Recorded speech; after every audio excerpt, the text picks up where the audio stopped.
players down the line, and then we'll go ahead and you make a brief statement about the game. If you have any questions, it's up to you. Lawton Williams III, Tyrik Waite, Denzel Williams, David Jean-Baptiste. I forgot the little 10-year-old name. Dewan Huell, Ernel Foster, Tevin Jones. Okay, brief statement. Questions? Questions, guys? Question 4 in a row. First time ever a day team's done that. And just not only that, but if you can talk about just especially how gratifying this one is now that it's happened, you know, considering what you guys had to overcome early on. Yeah, well, like I stated, this is probably one of my closest teams because, you know, we had kids to leave. And I don't even want to talk about them. They left, okay, we're done with that. They stayed, and they bought into what we were doing, and, you know, they just kept fighting. I'm very proud of them. Even the day we could have quit. Things weren't going our way, and they just kept fighting. Talk about Tyrik Waite's maturation process through this whole season. You know, it's kind of been up and down. Yeah, but you know, he kept fighting and kept buying into the system. We talked after practice. He called me, and you know, I never gave up on him. And I knew it was going to come around, and it's hard to play point guard for me. It just is. And you know, I don't make any bones about it. It is. Tyrik, what are your thoughts as well? I just knew sooner or later I'll come around. I know it's up and down, but I know once I got here, there was no down. I had to stay up. And the coach, I had to thank him for leading me always, so that kept me going forward. Coach, talk about Dewan. I mean, he paid his dues first 2 years, and now this year you put the label on him being that guy.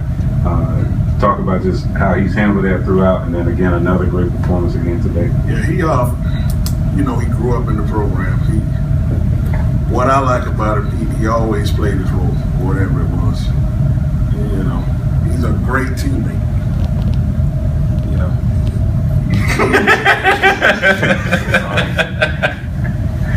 And you know,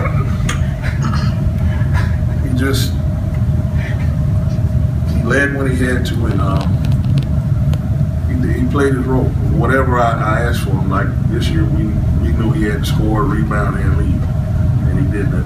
Dewan, talk about it too. I mean, from your point, you know, being it now, everybody's looking at you to get those 20 points, to get those 10 rebounds every night, handling that and doing it night in and night out, especially up here lately.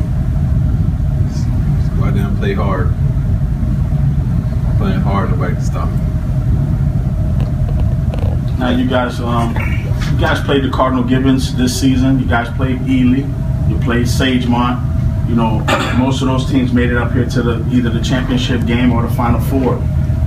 Any of the players, how did you feel going through those games? Did that make you guys prepare for Lakeland and going through what Gainesville playing you close up throughout the whole game? Yes. What helped us out when we played Cardinal Gibbons, they had like one of the best zone defenses. Ever since that game, we've been practicing on zone. We couldn't do much in that game, in that zone they was in. So that helped us beat Pond Charter. And I want to come on the Sagemont game too. You know, I think they lost by like 20 point game, and that kind of like after that loss was like, man, this can't happen. So we had to step up. So that game kept us The question we asked Coach earlier about what this one means, with everything from the players' point of view, anybody wants to chime in on this, what this one means to you guys, just throughout how the season went, how the season started, especially. Well, this one was pretty special because all year, oh man, no, they ain't gonna win. It's just 3 in a row. So you know they got us. Pine Shot gonna beat us all year. So we just had to plug that out. You know, once we made it to the Final Four, we knew we were gonna lose. So that's it. We're pretty sure that your coach is the first coach in the history of high school basketball in Florida to win 6 state championships at the same school. And he's won 6 in the last 10 years. But if somebody said to any of you, what is the Norland way? We don't see that during the game because he's so stoic on the sideline. Sometimes you want to go over and pinch him to see if he's still alive. But so something's going on that we're not seeing? What is the Norland way? I can't tell you. And he don't do much yelling all that. He just give us that look. That look. Well, now, for the players and juniors, I mean, the fact that now you are juniors, and only one senior, Denzel, and congratulations to you, but everyone's coming back. I mean, now, what's the mindset moving forward now? Keep working hard. Remember last year, Team Lake Minnetonka, they said all these players is coming back. They said they was going to win it all. They didn't even make it up. Same as Waite, they had a young team. He thought it was coming back. Yeah. Next year, he promised. Now, Denzel, you being the only senior, I think you were eligible a couple of times throughout your career at Norland, and finally being able to step on that floor to help these guys out. How do you feel now?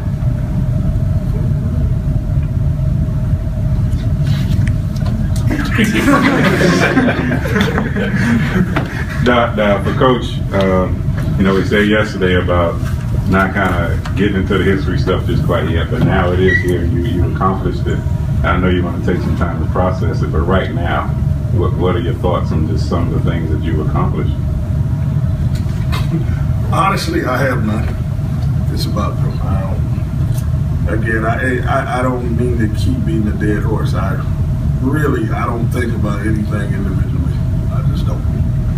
Maybe when I'm 75, I might think, oh, I was pretty good at that. But right now, I just don't.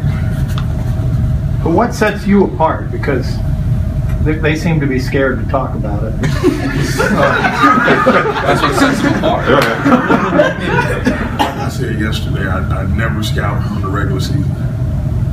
I only scout during playoffs. We game plan for playoff games. And I think it's just a culmination of we prepare for this starting in the spring. We prepared to get up here, so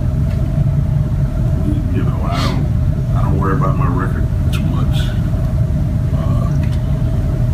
and it's just what we put emphasis on, like what you say, the 6 state championships. But I've only won 2 GMACs, so I don't put emphasis on that. But for people out of Miami, it's the greater Miami Athletic Conference. That's the best. It's like a city tournament, right? City tournament. Right. Now, consistency is another thing I think that's kind of the staple. Your same coaching staff. That's what I'm saying. To talk about those guys that have been with you, they've been right there the entire way. Yeah, they know what I want, know what we want. They are great men. They've been with me. Coach Cleveland's been with me all 12 years. Coach Curry for 9, Coach Cooper for 7. It's just the consistency of what they do. Do you feel like there's any more for you to accomplish at this level? Oh yeah. I say this. A lot of people ask me, why don't I go to college? Why don't I go to college? Somebody has to get the kids ready to go to college and be successful. So if not me, then I'm not too cool with moving my family around every 2 years and 3 years, because it's not many Coach K's that stay on the same job 20 years. Billy Donovan, he's been in Florida for whatever, 15. Coach K's been in from early 80s, yeah. So keep getting them ready for school and keep trying to build young men. I got a lot to accomplish. But I don't do it for personal. One word to describe this year's team. Winners. The accomplishment, how about from the perspective of, and this was, I remember I was asked to you back when it was the first title with Peacock and those guys. Right. The perspective in this era where so many teams, there's so much player movement, transfers, you name it, you guys win it with predominantly, I don't put a percentage on it, but it's a high percentage of your guys. 85. Yeah, and not just this team, but since the run began. And like just that, maybe from that perspective, how proud you are of the 6 titles, what you've accomplished. Well, if you look at it that way, that is, but it's hard for me to get kids outside of the area because I coach too hard. I'm not gonna beg them. I'm just so I'm never gonna get the superstar to transfer into me because it's just not how it's gonna be because I'm not gonna. And you know, a lot of kids now they don't want to be coached. They want to be pacified, and I'm not gonna do that. When I start doing that, I'll quit. But is that an advantage when things go a little wrong because you always have that to fall back on, that everybody's essentially from the same neighborhoods? I think so. Because, you know, they've grown up together. Like I told them today, it's about family. Play for your brother today. If we live 50 miles apart, we're not really brothers. All right, guys, one more question. So you got to give us the quote you give us at the end every year about next year. My goal is to be sitting right back here again. You just had to say it, because then that way we keep the thing. Keep Pretty sure your name is on the back of that chair. If you look. All right, guys, thank you very much for your time.